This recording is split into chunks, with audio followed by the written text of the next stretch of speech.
That's fine.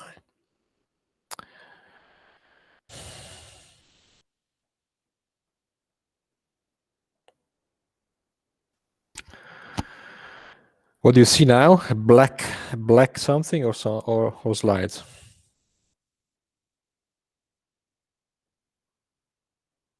Black screen. Black screen, great. I suspected. Okay.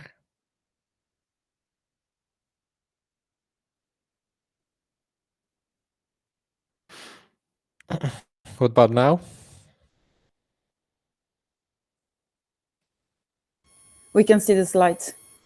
Great. Okay, so as I said, I uploaded 4 or 5 slides because the reason is that over those weeks I started my course at the University of Bologna, where I lecture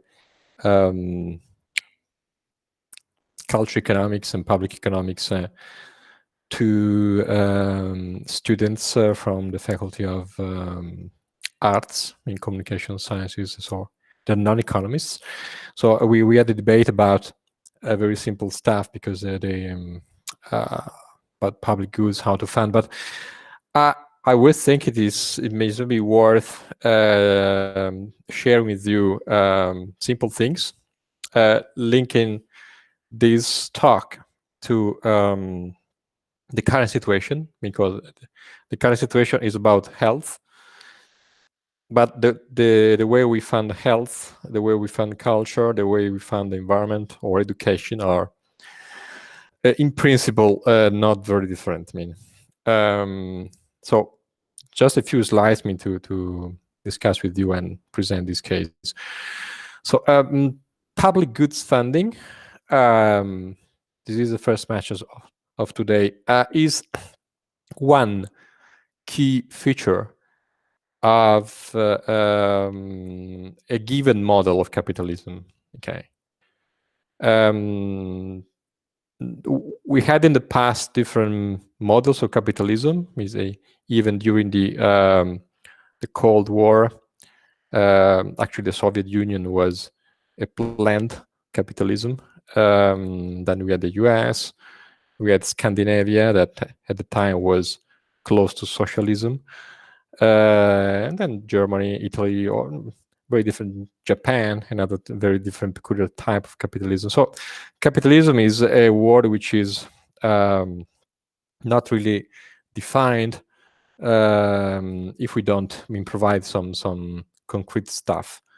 A key point is the approach, the perspective different economic systems may have on the concrete funding of different goods. So we have one decision is which level of funding, so which level of funding we do want for health, culture, education. And then given that we have to fund public goods, we have to decide who is paying. And who is paying is linked to cost-benefit analysis, is linked to willingness to pay, social, individual, and again, over this difficult timing, but we have an emphasis on private donations. Provocative thought: we could maybe think about donations even in normal times, but this is another story. So a key point, maybe very maybe very trivial, that when you look at data, is the social contract, I would call it. I mean, or political economy contract or decision about the total tax revenue as share of GDP. Maybe it's not a decision, but it is an historical, cultural type of thing. I mean, we cannot really change this indicator drastically year by year. And as you see, here you have OECD the average is 36. It's one graph among others. You may find many graphs and data. So we have a lot of noise in the political debate in media about taxes, as you know, during elections and pre-election periods, and taxes are at the center. Most politicians tend to support lower taxes as a simple way to attract votes. Lowering taxes is a way to shape a given model of capitalism, or to but besides that, you see here we have different types. For example, you see pretty high, I mean the highest, France. Why France? In France, the state is still a very strong actor. L'État is a serious thing for French people. Very centralized, differently from Germany and Italy. Regions and provinces in France don't really have power and don't even money. Okay, so the central state, which is another thing. I mean, the level of decentralization. And then we have Scandinavia. In Scandinavia, as I said, in over the 50s, 60s, Finland, Sweden, Norway, Denmark were very close to a kind of socialism in terms of the role of the state there. Okay. I don't know if you have followed the US political campaign, on the side of Democrats. At the end of the day, Elizabeth Warren didn't succeed to entering in the final stage, but there was a nice special focus by The Economist some months ago about Elizabeth Warren campaign and economic program, and she was basically proposing something similar to Scandinavia. Okay, that for the American perspective, from the American perspective, is basically socialism. Okay, so this culture type of which means high taxes or higher taxes. Right? She also had, and here we enter the issue that raised my point is had a struggle or debate with Bill Gates, where Bill Gates claimed, yes, but you know that in our system, rich people, I donate a lot of money, and to be very simple, because we don't have a lot of time to discuss it, but the reply of Elizabeth Warren was, yes, I like your donations, but I want you to pay higher taxes in addition. Okay, so fine with donations, but also fine to propose higher taxes to fund higher public goods in the US. So that was the issue. And you see that the difference is striking. If you compare UK, Canada, New Zealand, Australia, basically the Anglo-Saxon. It is not a case that in the Anglo-Saxon societies, going back to Thomas Piketty empirical evidence on inequality, you have higher inequality at the moment. Okay, so because you don't have really that type of taxation stuff, to fund public goods. While Scandinavia, Italy, there's a lot of noise about Italy having high taxes, low taxes. Oh, Italy, don't know. It's medium high. Okay, so it's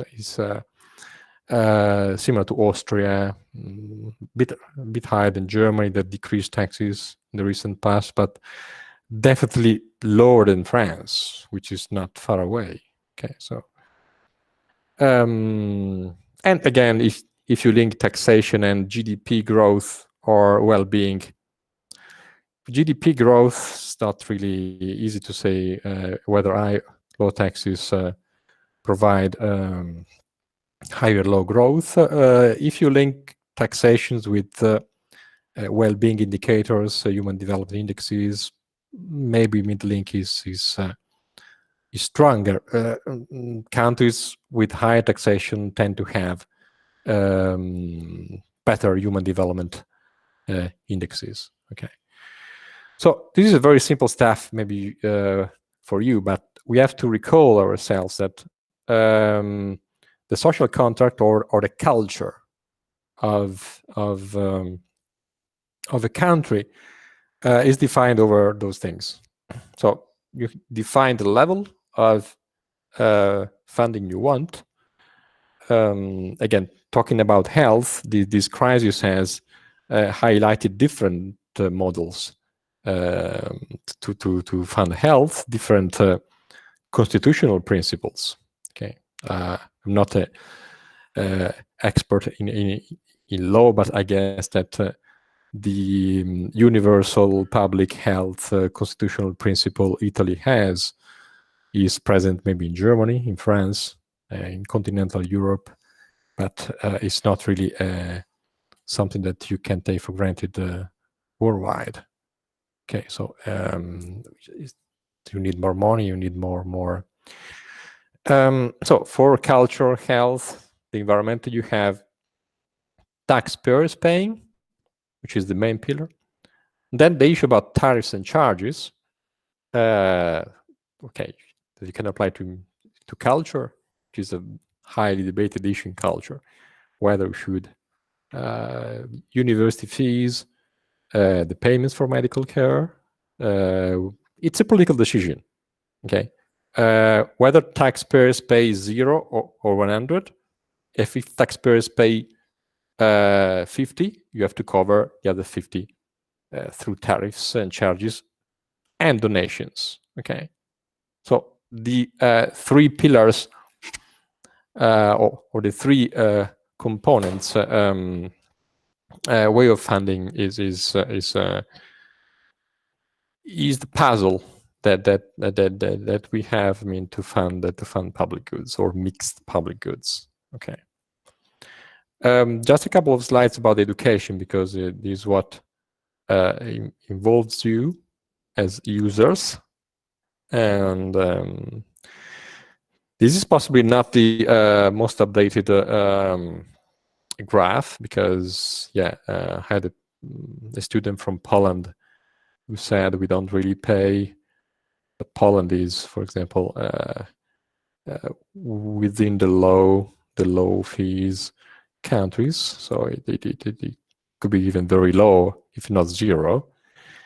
You see that we have different models, okay, even changing models. Okay, the well-known fact that in the UK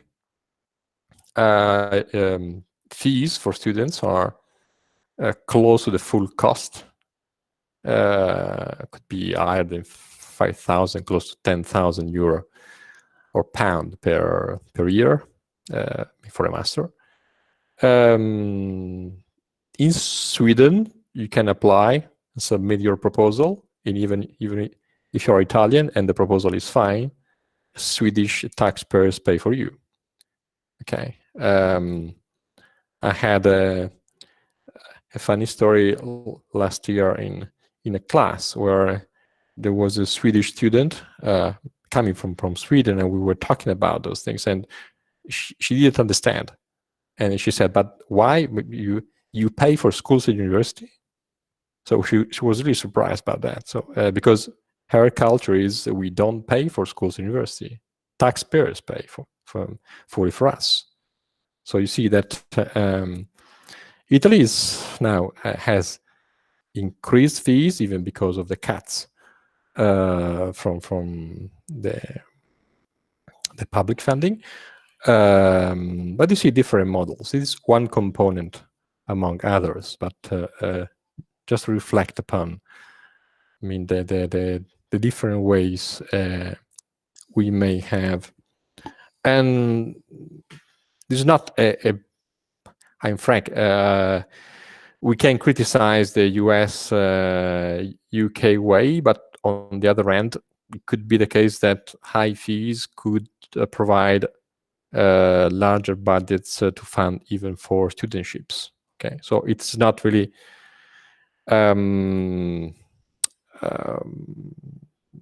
unfair 100% of cases to have high fees.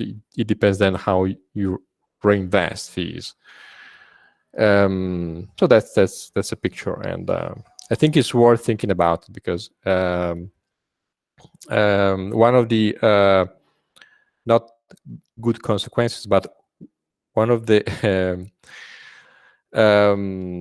outcomes of this crisis is that it has re-emphasized a debate about the role of public funding, the role of the state, the role of fiscal policies, the role of health, and so on and so forth. So sad that it is due to a virus, but that's life.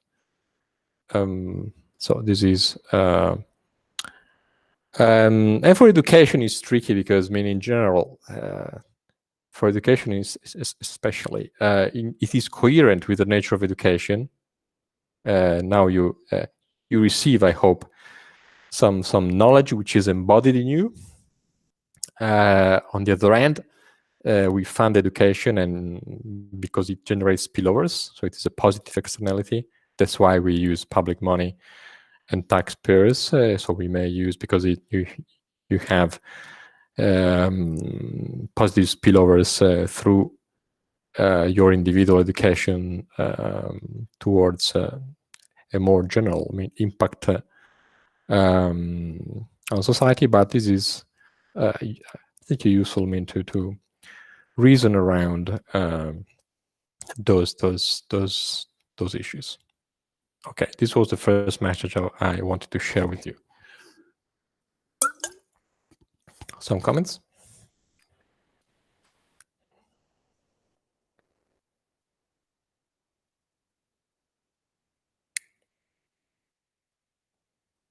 Please talk instead of using the chat, because it's more manageable to me.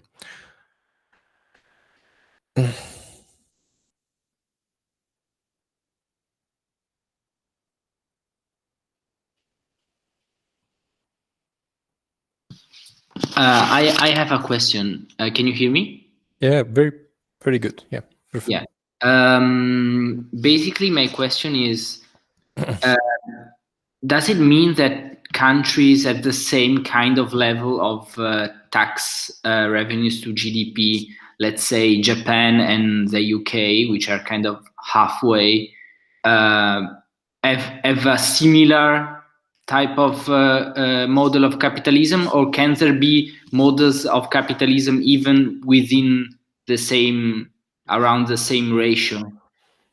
Yeah, I mean, good question, because I stress, I mean, we are not here talking about models of capitalism, because this is not a course of industrial economics or political economy or whatever. But the link is that when we talk about, so explain the link. The link is like, when we talk about willingness to pay, social willingness to pay to fund public goods, and we will see then in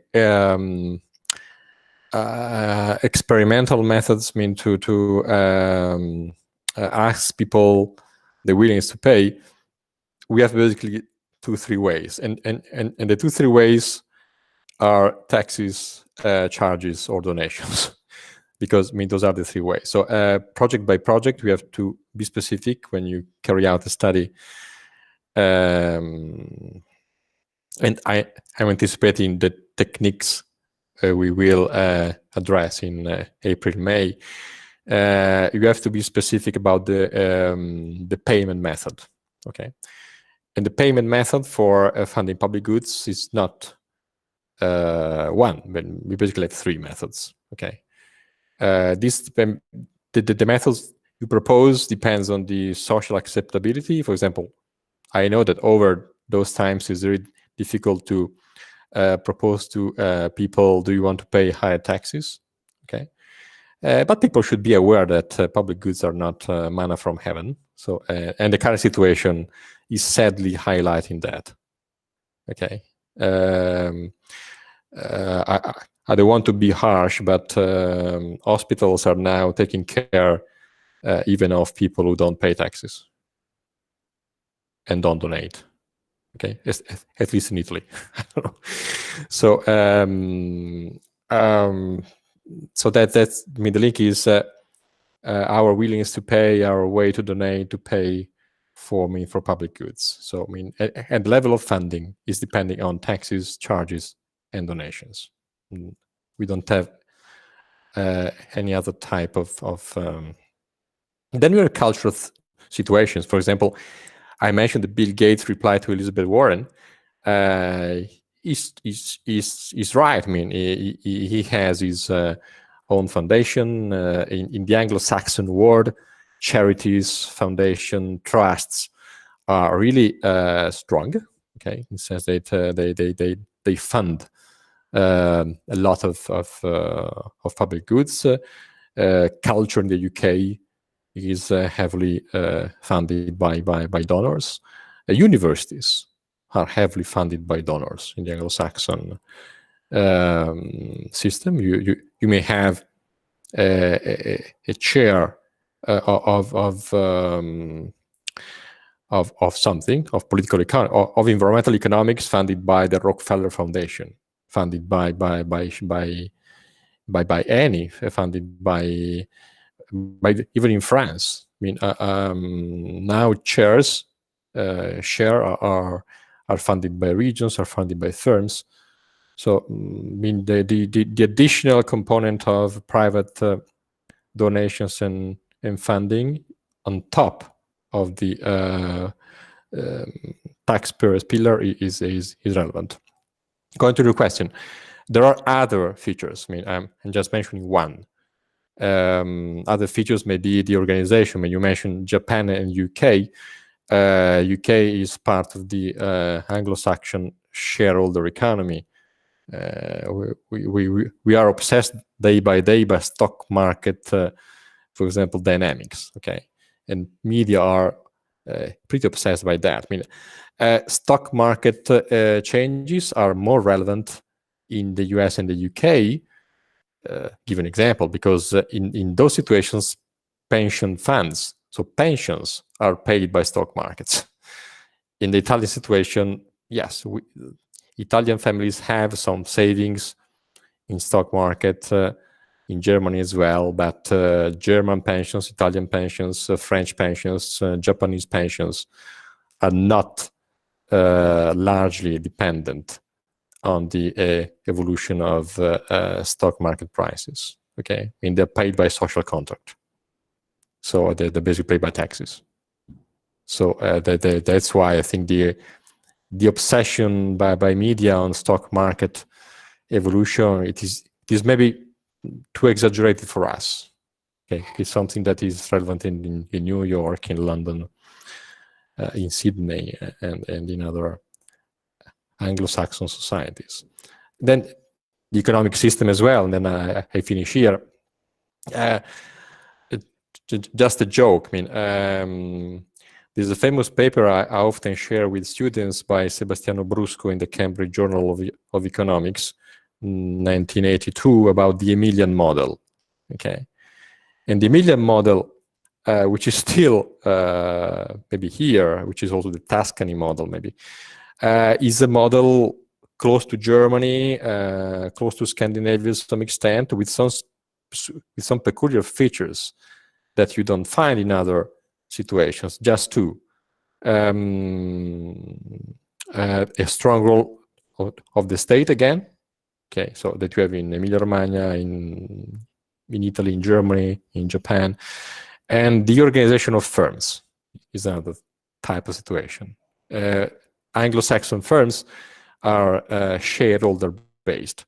Continental Europe and Japanese firms, for example, South Korean as well, are stakeholder-based. Okay, so by stakeholder means that the organization of a firm, innovation strategies, financial strategies are not driven by shareholders. I mean, by the maximization of profits for shareholders. Okay, The typical example we may give to Anglo-Saxon people, and they would be surprised, is that in Germany, even in big firms like Volkswagen or Mercedes or others in Emilia-Romagna, in Italy, in Japan, workers and trade unions play a role. Okay, still play a role. So, which is peculiar of a given economic system and model. So, just to say that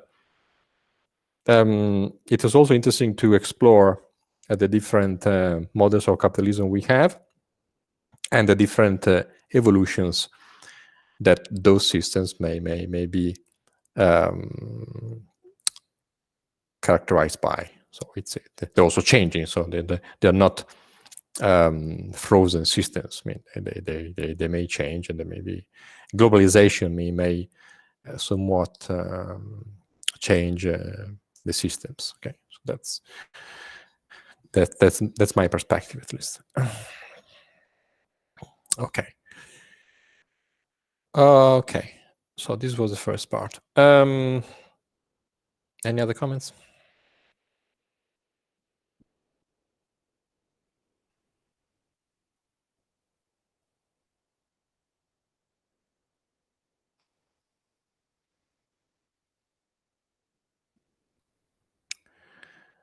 Okay, picking up another.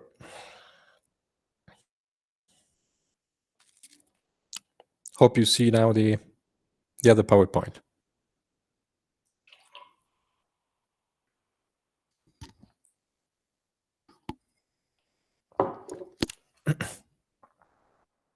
Can you see it? Yes. Yes. Yes. Thank you. Thank you. Okay. So I will try before the break to explore 2-3 alternatives to net present value. I anticipate the conclusion. The calculation of net present values is often, most of the time, in the most robust and sound way to calculate the dynamic flow of benefits and costs, of revenues and costs in private markets. So, I mean, the discounted net benefit figure, which is the net present value, is the most appropriate way to evaluate things. There are alternatives that you have to know, because you may come across projects or reports, or when you start working in your third jobs, may find alternatives, interact with other people, using other techniques. So you have to know and maybe criticize. The first one we shared is BC ratios. BC ratios are intuitive. They may be used because they are intuitive, which is good.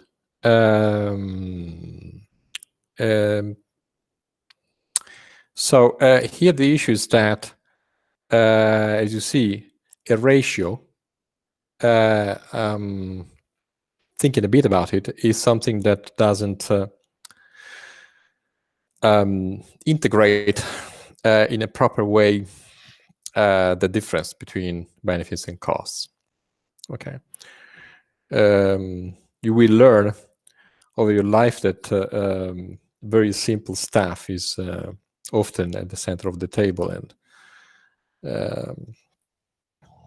and you have to reason and solve and start from very simple things. So the issue is this, okay, that we may have a cognitive lock-in first. Then the criterion is sensitive to the entity of the investment, which is why the net present value is preferable because it doesn't suffer from this type of situation. So be careful in the sense that especially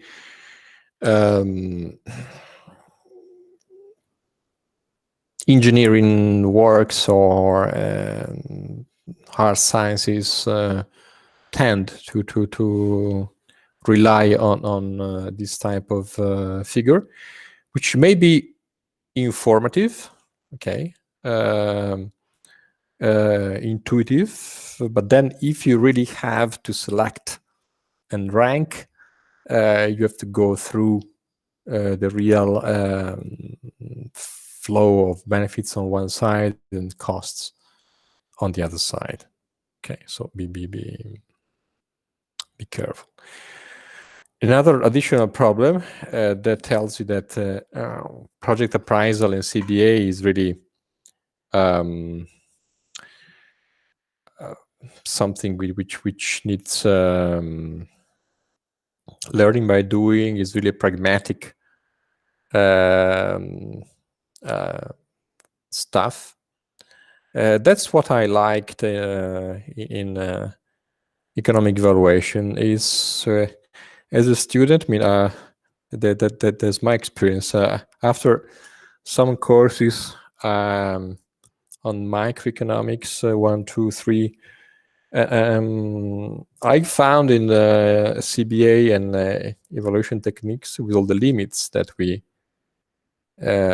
stress, an applied way, pragmatic way to implement microeconomic theory, basically consumer theory.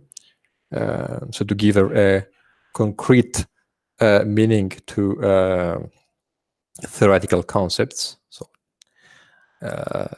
like demand curves, Marshallian, Hicksian curves, or welfare measures that really move into the applied world.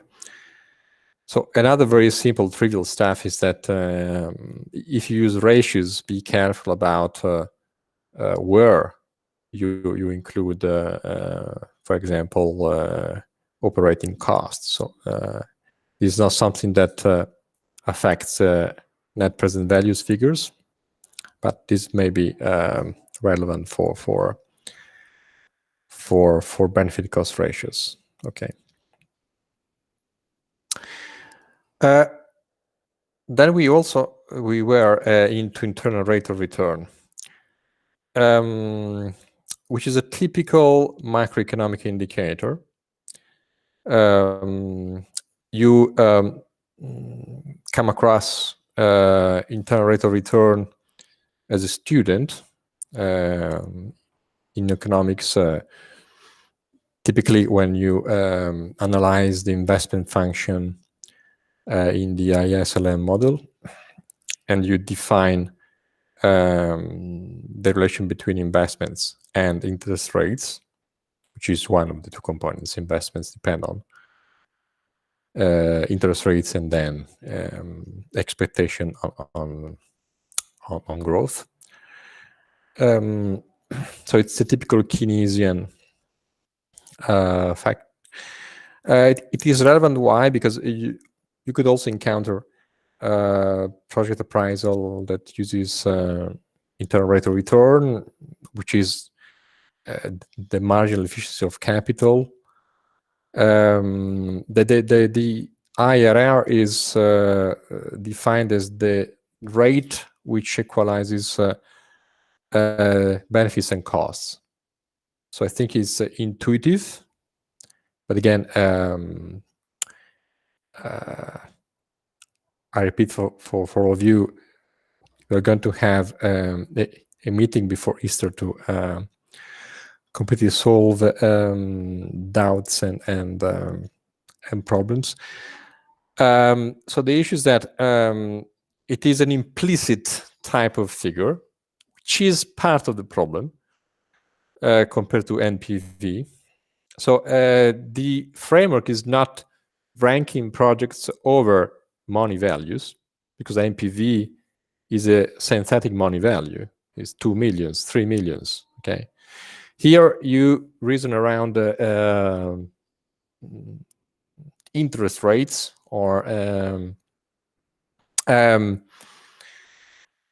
so the higher the benefits, the higher the internal rate is, because the higher the benefits, the higher the rate you need to equalize benefits and costs.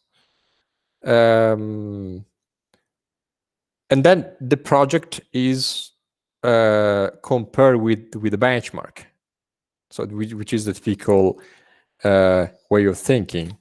I'm investing in something if that something is generating a return which is higher than the risk-free option, which is basically okay. So, or risk-free option, or the lower bound profit for the sector. So so I move, so I invest if it is worthwhile. Okay, so that's the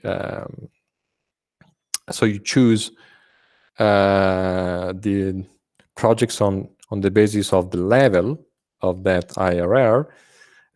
You will have a distribution, an empirical distribution of marginal of those IRR for a given sector. For societies, say, could also be a distribution where you have clusters of different investments, and the market interest rate is typically the benchmark. Okay. Over those days, we also talk about the role of fiscal policies, central banks, fiscal policy to support this crisis. The fact is that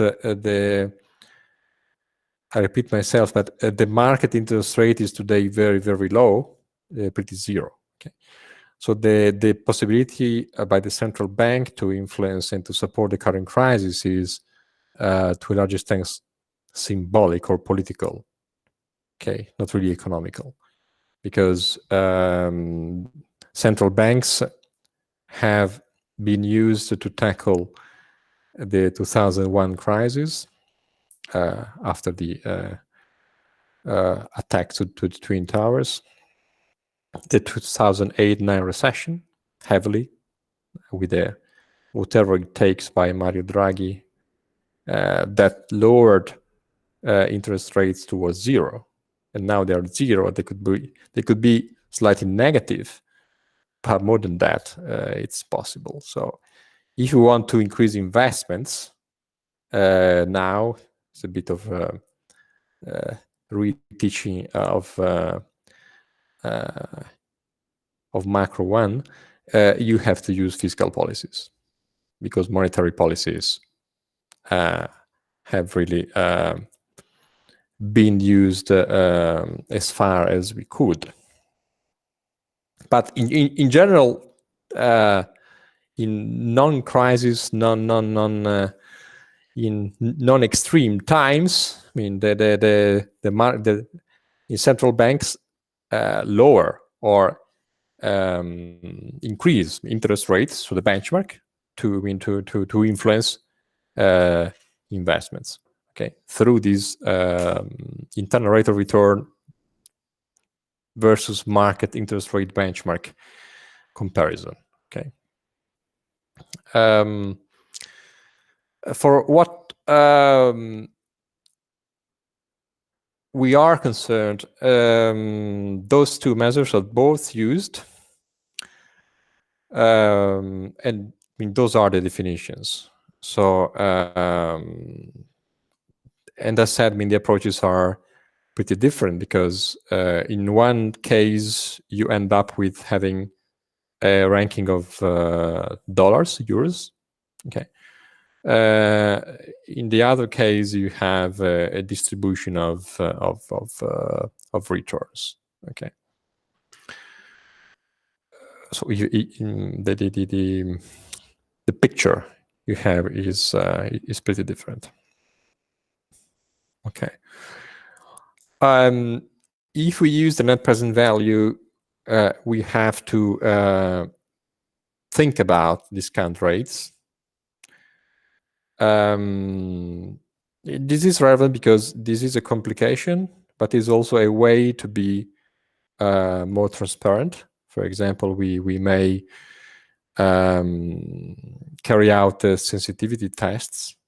I had an exchange with some of you about the interest rate used in the Stern review, and the criticism was the Stern review used a very low discount rate, and that very low discount rate favored climate change mitigation policies. Okay, because the lower the interest rate, the higher the long-run benefits we get out of climate change policies and climate change mitigation, which are in the long run.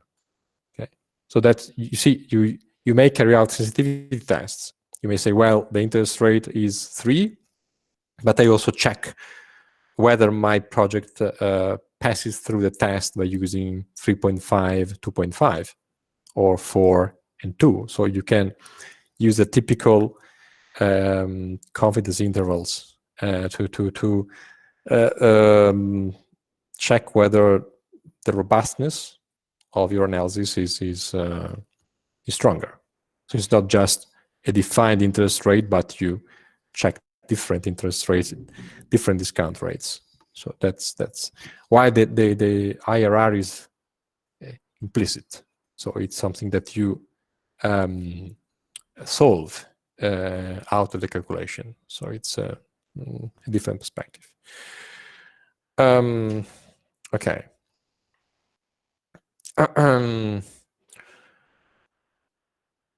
Well, in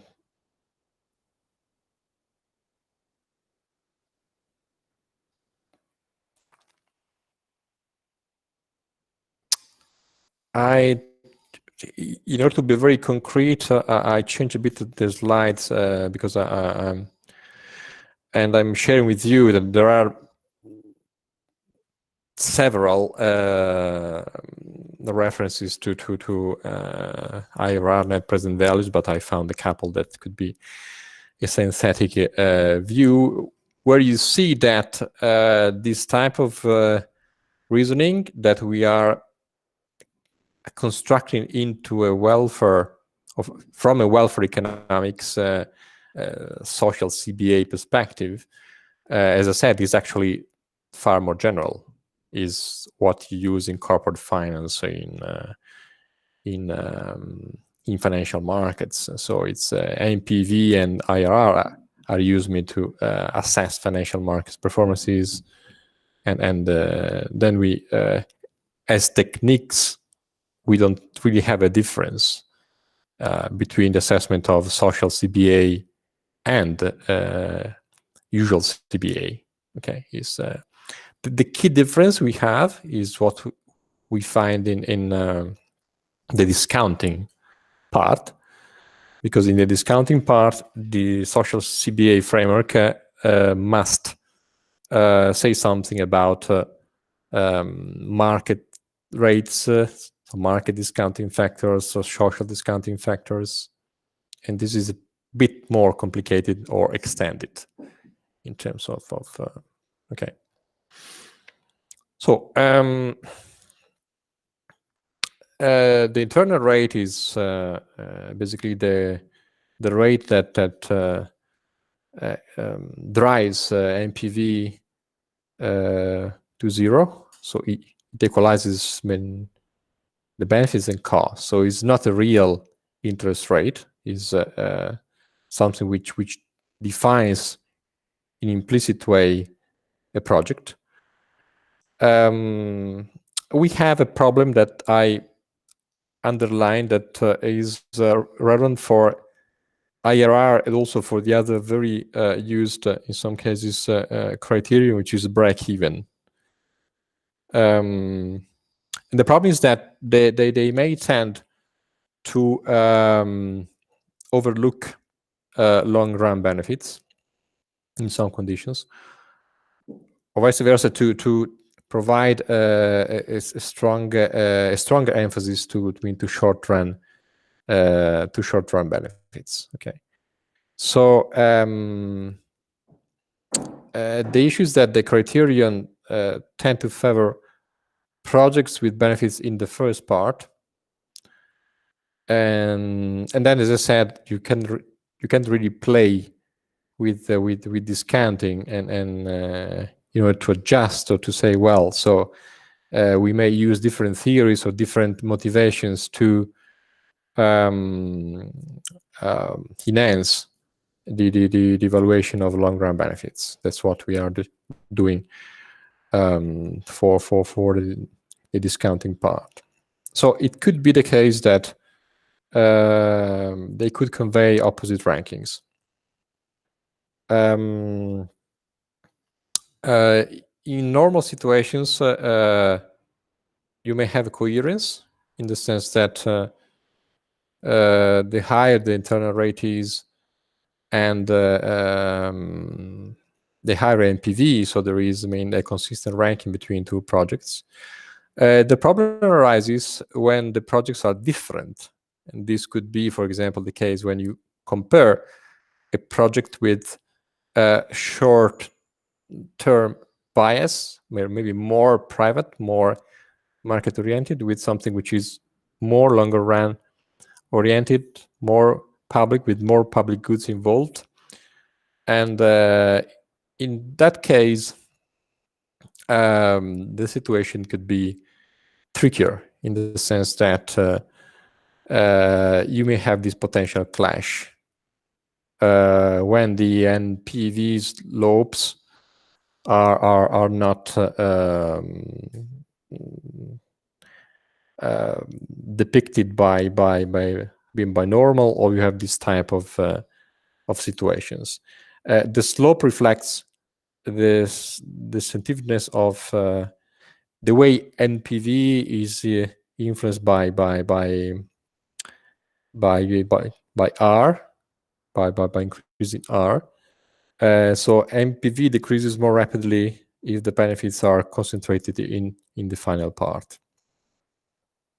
So this is the intuition I wanted to share with you. So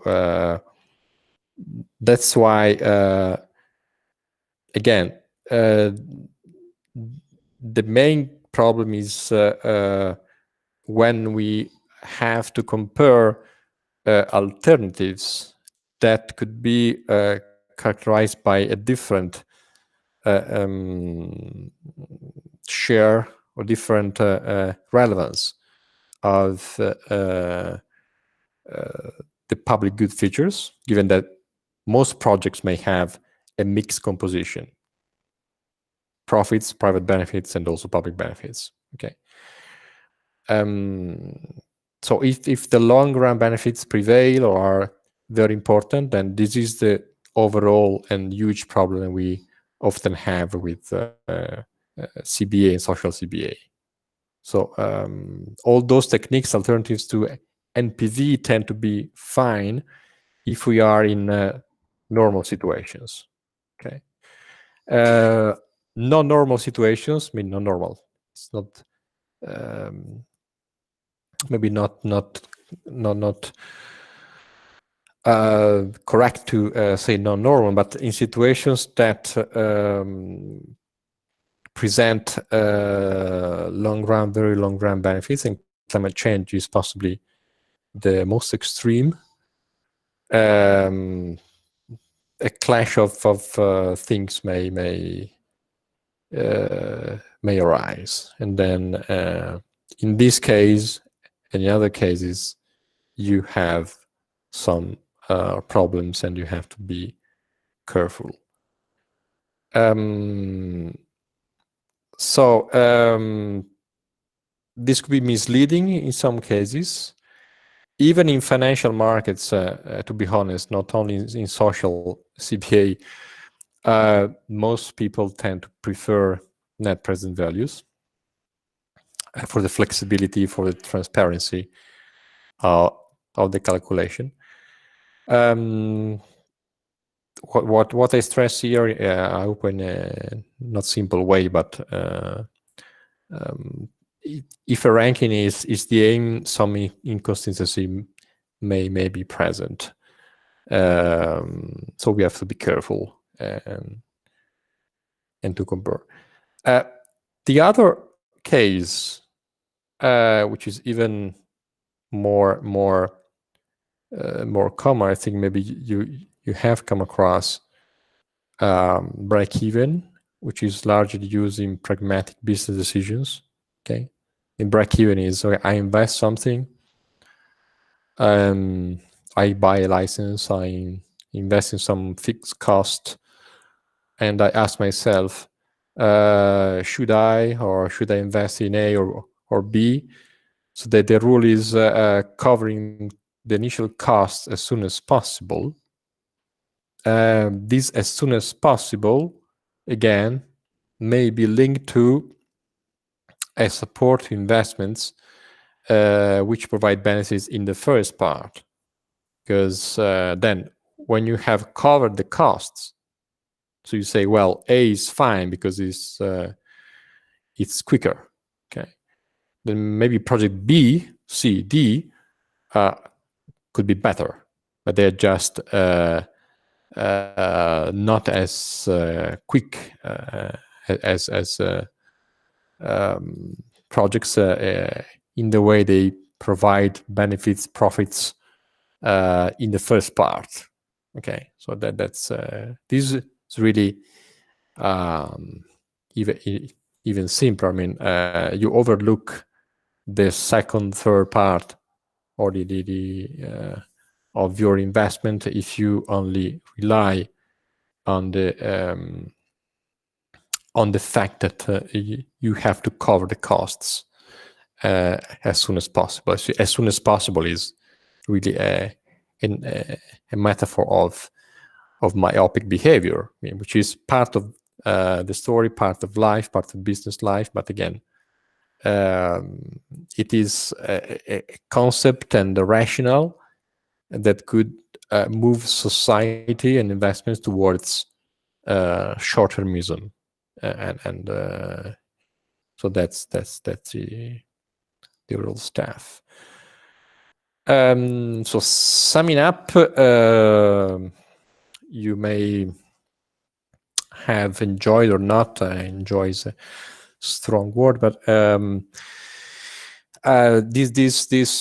this analysis was aimed at providing at least the knowledge of the fact that you have NPV,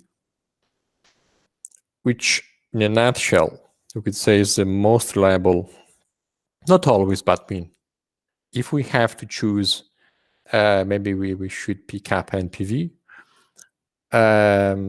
for project-based analysis. Okay. I underline project-based analysis because, as I said, this is a tricky point. All the project appraisal, I mean, even the title of the course is project appraisal, and CBA is largely and more appropriately used for projects. And the more the project is defined in terms of its boundaries, the benefits it produces, the costs, the time, the population which receives the benefits, the better it is in terms of applying this rationale. Okay. Then, so it is. That's why, to be honest, CBA is really a micro thing. Okay. Then by micro, you can mean different things, or a very, very local project, or a defined project like a road, a new technology, a new product, but something which is defined. Okay. Then we also have CBA applied to macroeconomic scales, because, for example, I mentioned the Nobel Prize assigned to William Nordhaus, and we have macroeconomic models.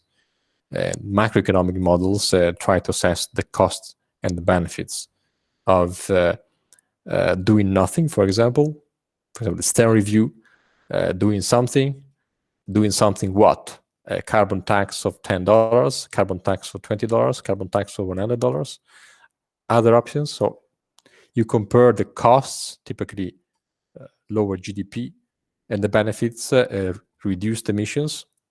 Then you monetize emissions, and you calculate over time the net benefit, the net present value of climate change policies, which is a typical example of macroeconomic scale.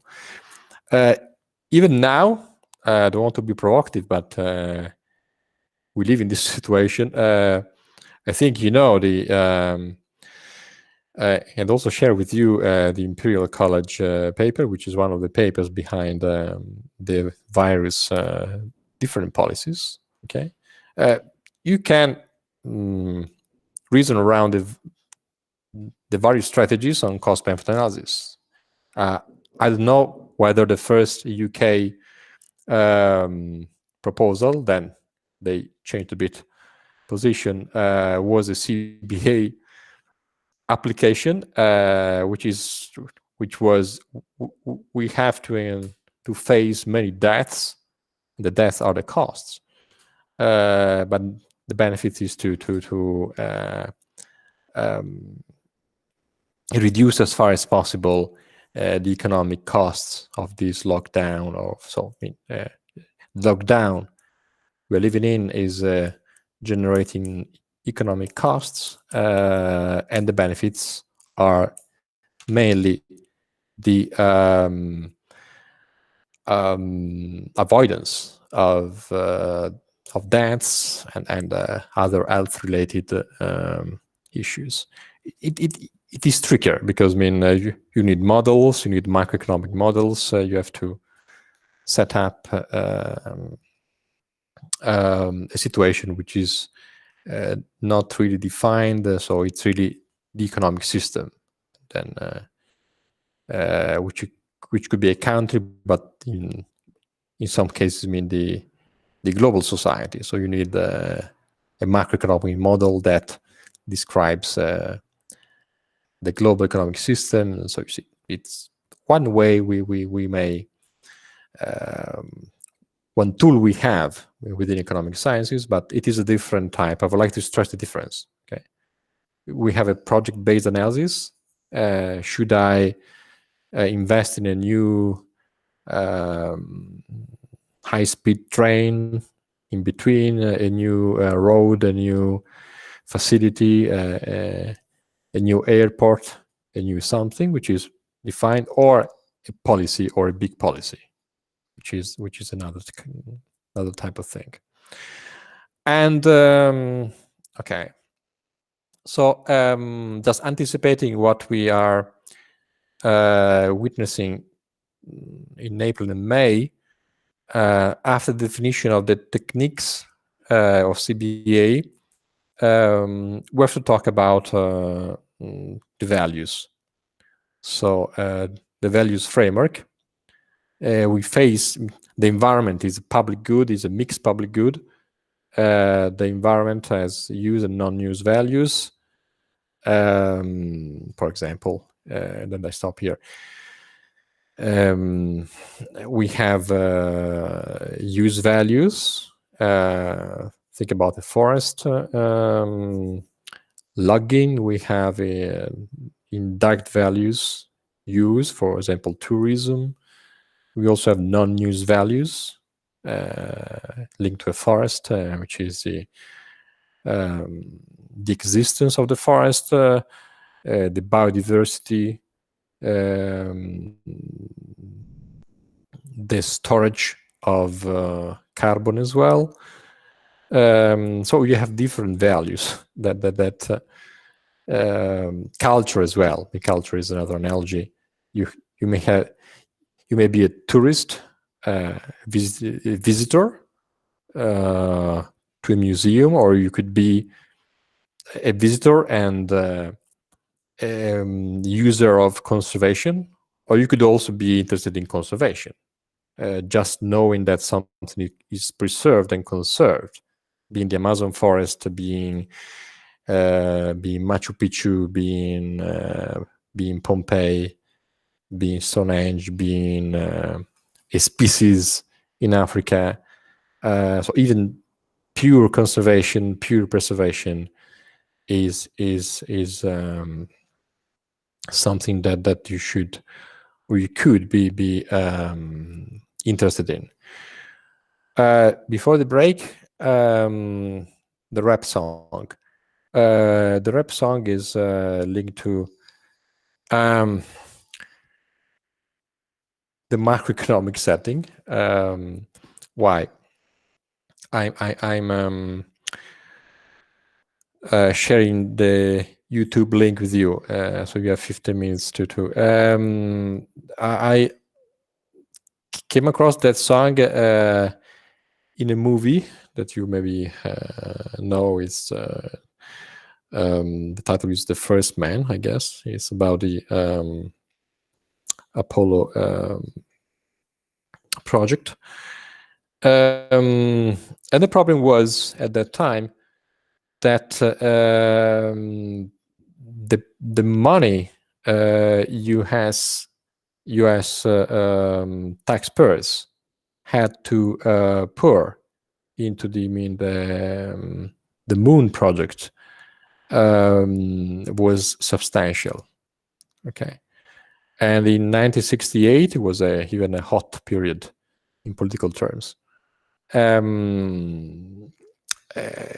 large part of the US society reacted against. And in addition to the rap song, which is fine, it's the song is about the fact that you invested in a relevant technological project with some benefits for society. Technological benefits, maybe long-run benefits, are difficult to calculate. While in the short term, at that time, that money that was a social in protest could have been used for schools, hospitals, and so on and so forth. Okay, so that's the why I'm often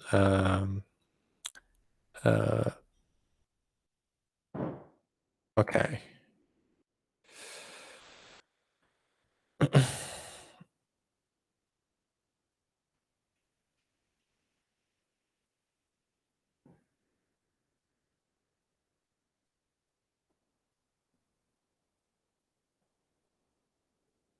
Okay. So we can have a break of about 15 minutes. Can you see the link? Yes. Okay, great. So 15, 20 minutes and we are back.